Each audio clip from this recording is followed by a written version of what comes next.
Je m'appelle Julien et j'ai fui ma petite ville du Nouveau-Mexique quand j'avais 16 ans.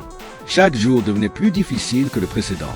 Mon père était distant, absent dans ce silence, et ma mère, elle était partie depuis longtemps, laissant un vide que personne ne pouvait remplir. La maison n'était plus qu'un endroit froid où les souvenirs me piégeaient, et j'ai compris qu'il fallait partir, avant de me perdre moi-même. Je me souviens du soir exact où j'ai pris ma décision. Le ciel était d'un bleu foncé, presque violet, et les lampadaires de la rue principale jetaient des ombres longues et tremblantes sur les trottoirs fissurés. J'avais un sac à dos usé, quelques vêtements, et un peu de nourriture que j'avais volée ici et là. Chaque pas que je faisais me rapprochait d'un monde inconnu, mais aussi d'une liberté que je n'avais jamais ressentie auparavant. La peur était là, mais elle se mêlait à une excitation étrange, comme si chaque instant pouvait me rapprocher d'un destin que je devais encore découvrir. Les premières nuits furent les pires.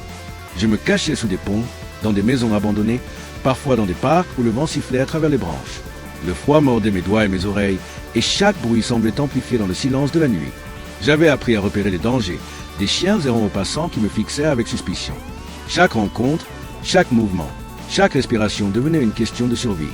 Mais même dans ces moments sombres, je sentais une étrange énergie en moi, une intuition qui me disait que j'étais destiné à quelque chose de plus grand que la simple errance.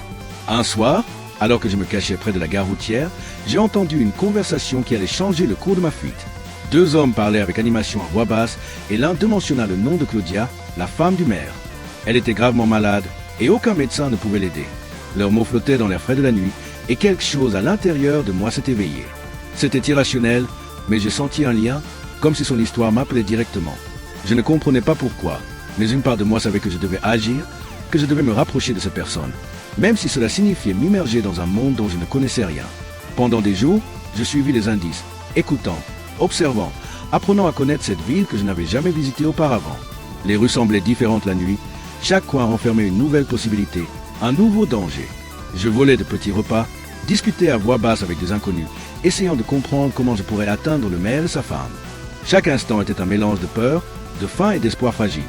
Je me souviens d'une nuit en particulier, assis sur un banc froid près de la fontaine centrale, regardant l'eau scintiller sous les lampadaires.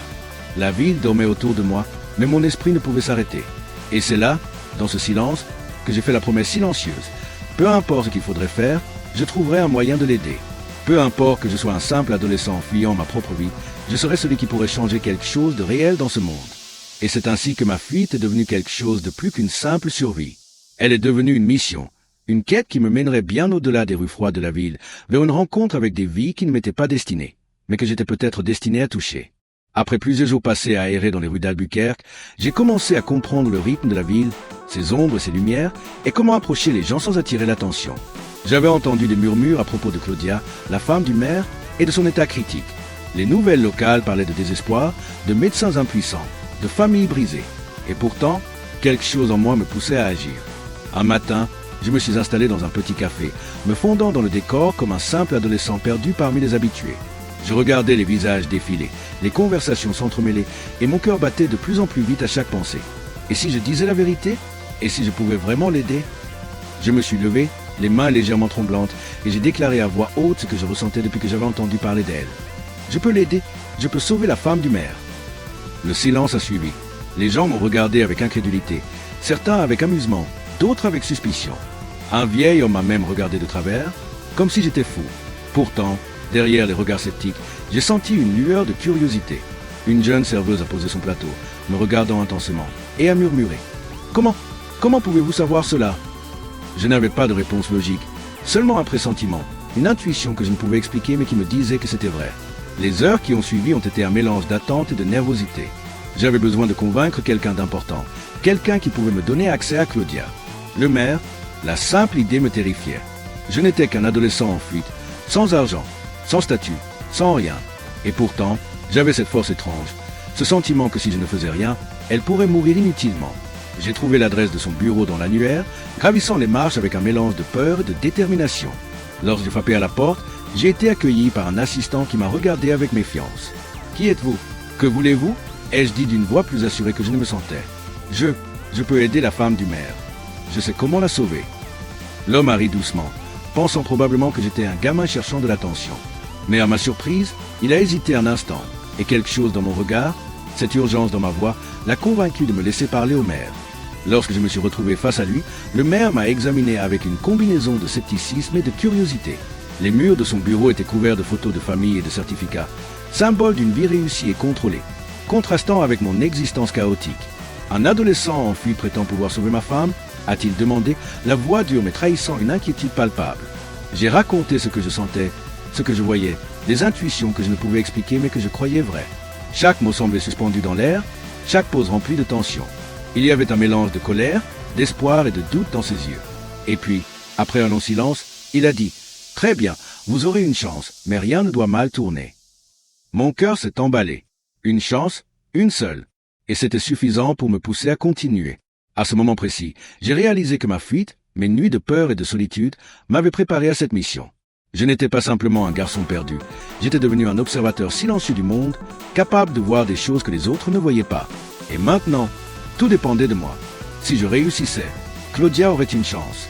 Si j'échouais, je ne voulais même pas y penser. Et juste avant de quitter le bureau, le maire m'a fixé à murmurer. « Ne me décevez pas !» Ces mots ont résonné en moi comme un défi, un appel à faire plus, à aller plus loin que jamais auparavant. Et je savais, en quittant ce bureau, que rien dans ma vie ne serait jamais pareil. Lorsque je suis entré dans le bureau du maire, une vague de nervosité m'a submergé. Les murs étaient ornés de portraits officiels, de diplômes et de photos de campagne, témoignant d'une vie de pouvoir et de contrôle. Tout contrastait avec moi, un adolescent en fuite, vêtu de vêtements usés et portant l'ombre de nuit passée à dormir dehors. L'air était chargé d'une tension silencieuse, et chaque pas que je faisais semblait résonner plus fort que le précédent. Le maire, un homme dans la cinquantaine avec des yeux perçants, s'est levé lentement. Son regard scrutait chaque détail de mon visage, évaluant si j'étais un menteur ou un fou. « Alors, c'est toi, l'adolescent qui prétend pouvoir sauver ma femme ?» demanda-t-il d'une voix ferme, mais trahissant un tremblement d'inquiétude. J'ai senti le poids de ses attentes et de sa peur, une combinaison étrange qui me donnait à la fois de la peur et un étrange courage. Je me suis installé sur la chaise qu'on m'a désignée, les mains moites et le cœur battant. J'ai commencé à parler doucement, décrivant ce que j'avais vu et ressenti à propos de Claudia. Comment je percevais les signes subtils de sa maladie, les variations dans son énergie, sa respiration, et comment de petits ajustements pourraient faire une différence. Mes mots semblaient flotter dans l'air du bureau, et le maire plissait les yeux, hésitant entre le scepticisme et l'espoir. Il m'a interrompu plusieurs fois, posant des questions précises. « Comment peux-tu savoir cela? As-tu une formation médicale ?» J'ai secoué la tête. « Non, je n'ai pas de diplôme. Mais j'ai appris à observer, à comprendre les signes que les autres ignorent. Et je sais que je peux aider. » Ses sourcils se sont froncés, mélange de doute et de curiosité. Le silence qui a suivi était presque insupportable. Je pouvais entendre mon propre souffle, le tic-tac de l'horloge et même le vent qui faisait frissonner les rideaux derrière lui. Le maire semblait lutter contre l'envie de me renvoyer et la nécessité de donner une chance à sa femme. Puis, après ce qui m'a paru une éternité, il a soupiré et dit « Très bien, tu auras une chance.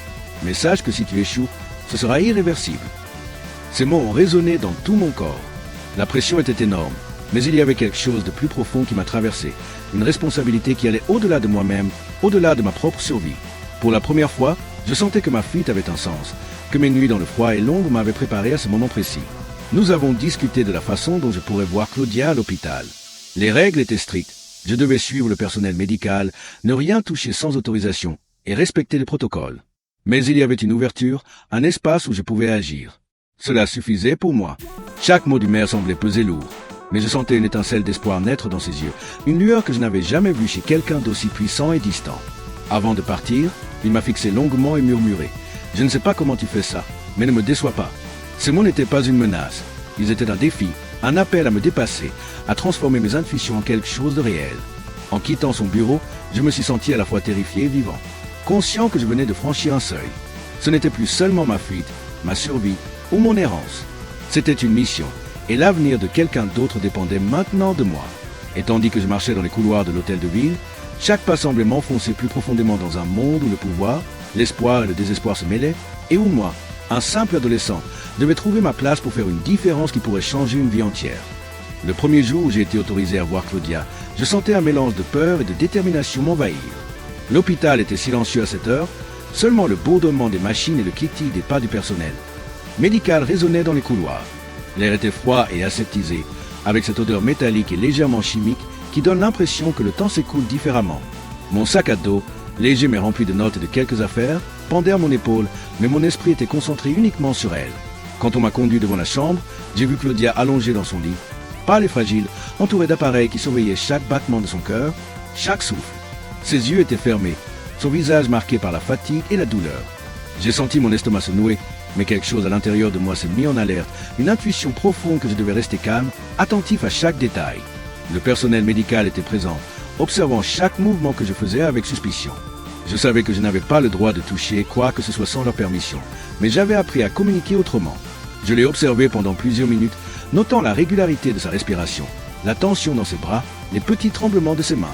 J'ai murmuré des instructions pour qu'elle ajuste légèrement sa position, respirant avec moi à voix basse, guidant son souffle sans qu'elle en ait conscience. Au début, rien ne semblait changer. Les machines continuaient leur bourdonnement monotone, les écrans clignotaient comme des témoins silencieux de son état critique.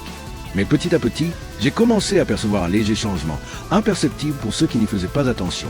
Son rythme cardiaque s'est stabilisé, ses muscles se sont légèrement détendus et un souffle plus régulier a traversé ses lèvres. Le personnel a échangé des regards, intrigué, mais n'a rien dit. Je me souviens avoir senti une énergie étrange dans la pièce, comme si le temps ralentissait et que chaque respiration comptait davantage que tout le reste dans le monde. Je parlais à voix basse, guidant Claudia à travers un processus que je comprenais à peine moi-même, mais que je sentais profondément. À travers son corps, j'ai perçu une lutte silencieuse entre la maladie et la vie, et j'ai réalisé que ce n'était pas seulement ma capacité qui était testée, mais ma patience, ma concentration et mon courage. Après plusieurs heures, une infirmière est venue vérifier les signes vitaux. Elle a froncé les sourcils en notant la légère amélioration. C'est étrange, mais il y a un changement, murmura-t-elle, presque pour elle-même. Le maire, qui était resté dans l'ombre du couloir, est entré à ce moment-là. Son visage, d'abord tendu et sceptique, s'est illuminé d'un mélange de surprise et de soulagement. Il a posé sa main sur mon épaule, un geste discret mais lourd de signification. À ce moment précis, j'ai compris quelque chose d'important. Même un adolescent en fuite, sans formation médicale, sans soutien, pouvait avoir un impact réel. La clé n'était pas seulement dans ce que je faisais, mais dans l'attention, l'observation et le courage de ne pas abandonner. Claudia respirait mieux, et pour la première fois depuis longtemps, j'ai senti l'espoir s'infiltrer dans cette chambre froide et aseptisée. En sortant de la chambre ce jour-là, mon cœur battait encore plus vite, mais il y avait un sentiment nouveau, puissant. J'avais franchi une frontière invisible. Je n'étais plus seulement le garçon en fuite, je devenais celui qui pouvait observer, comprendre et agir. Chaque pas hors de l'hôpital était lourd de responsabilité, mais léger d'espoir. Je savais que ce n'était que le début et que le chemin serait encore plus difficile. Mais pour la première fois, je croyais en mes capacités. Et tandis que je traversais le couloir désert, les lumières fluorescentes projetant des ombres longues sur le sol, j'ai murmuré pour moi-même. Ceci est juste le début. Je peux le faire, je dois le faire. Les jours qui ont suivi ma première tentative ont été parmi les plus intenses de ma vie. Chaque matin, en franchissant les portes de l'hôpital, j'étais envahi par un mélange de peur et d'excitation. L'air froid et stérile me saisissait à chaque pas, mais il y avait une énergie subtile, presque palpable, qui me rappelait pourquoi j'étais là.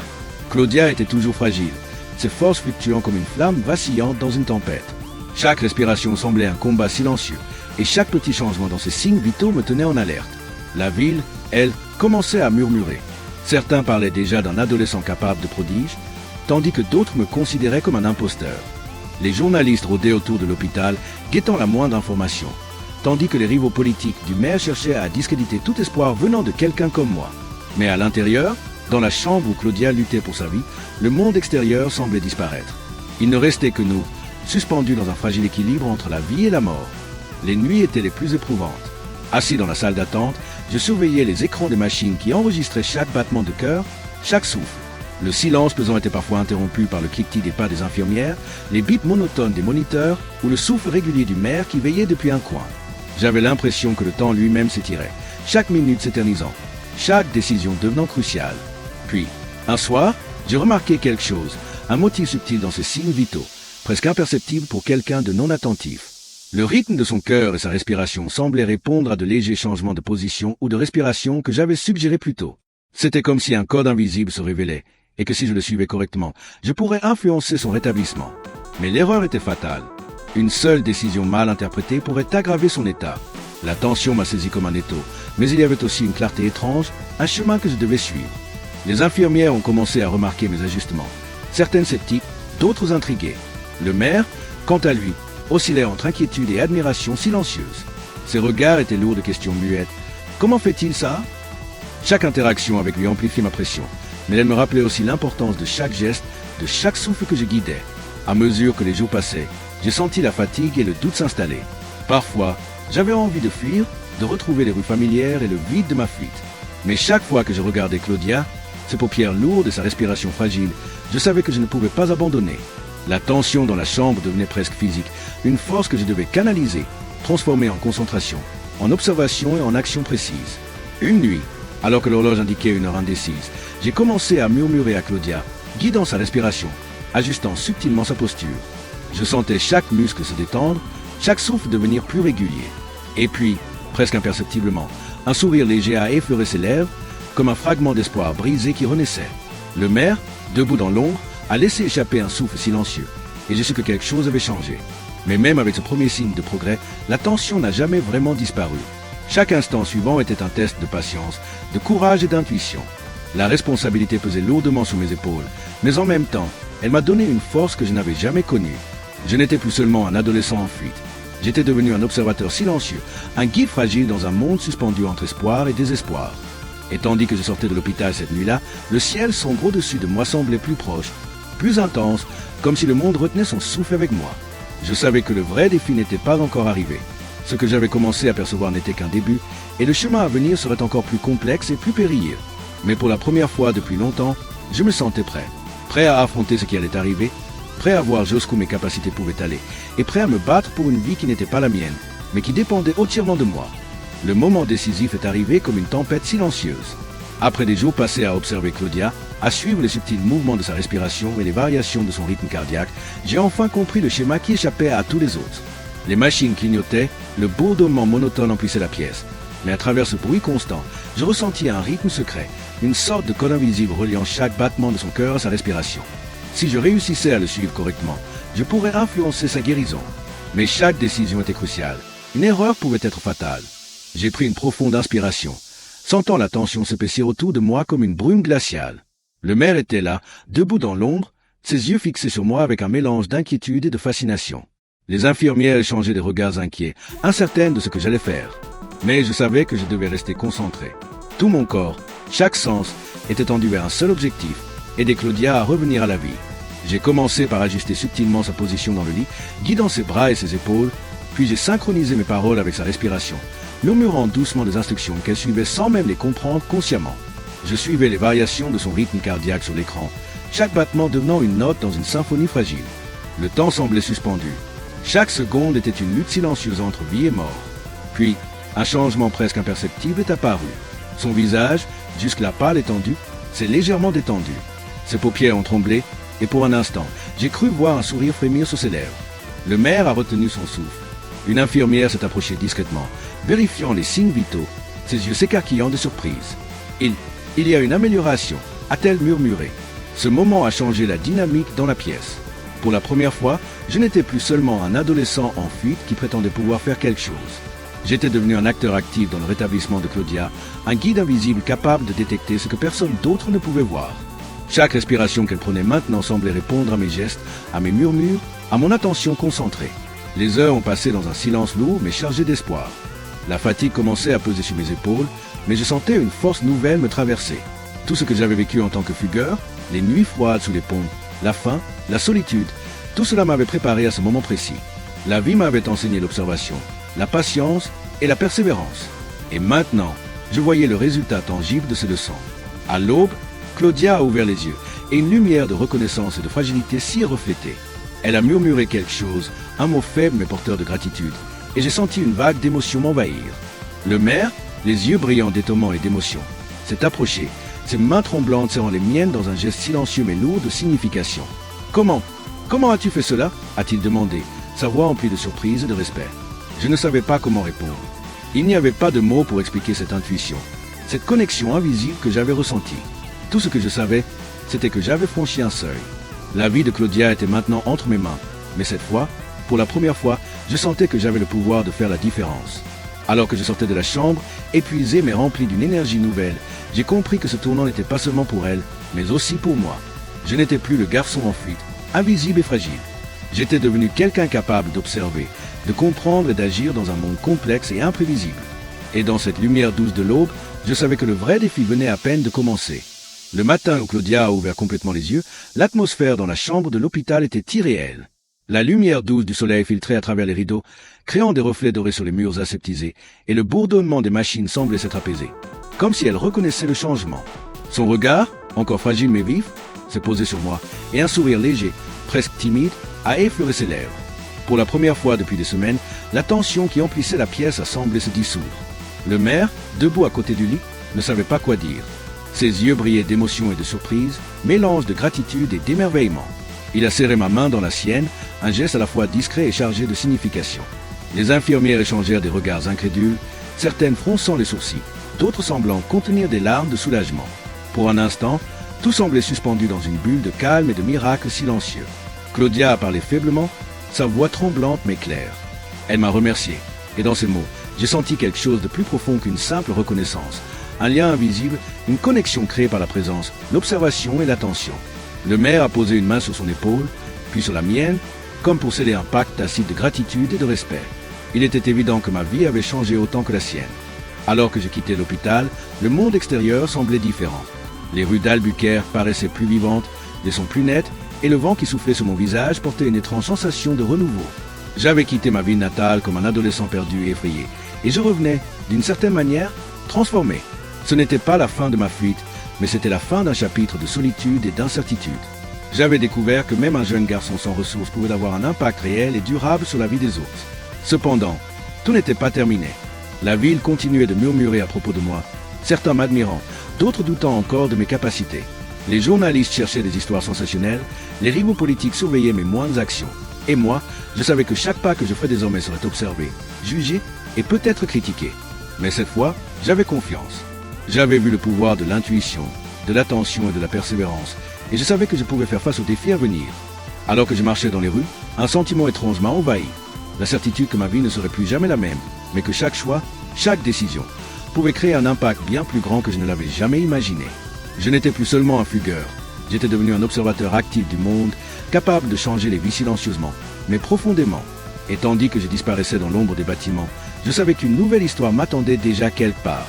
Une histoire qui serait différente, mais tout aussi exigeante, tout aussi pleine de défis et de révélations. Comme un murmure porté par le vent, une voix semblait me dire « Le voyage continue, et tu n'as encore rien vu ». Il y avait une paix étrange dans cette conclusion, mais aussi une anticipation silencieuse. Et alors que la lumière du jour baignait la ville, je me suis promis de rester attentif, de continuer à observer, et de ne jamais oublier que même dans le chaos, un seul geste peut transformer une vie entière.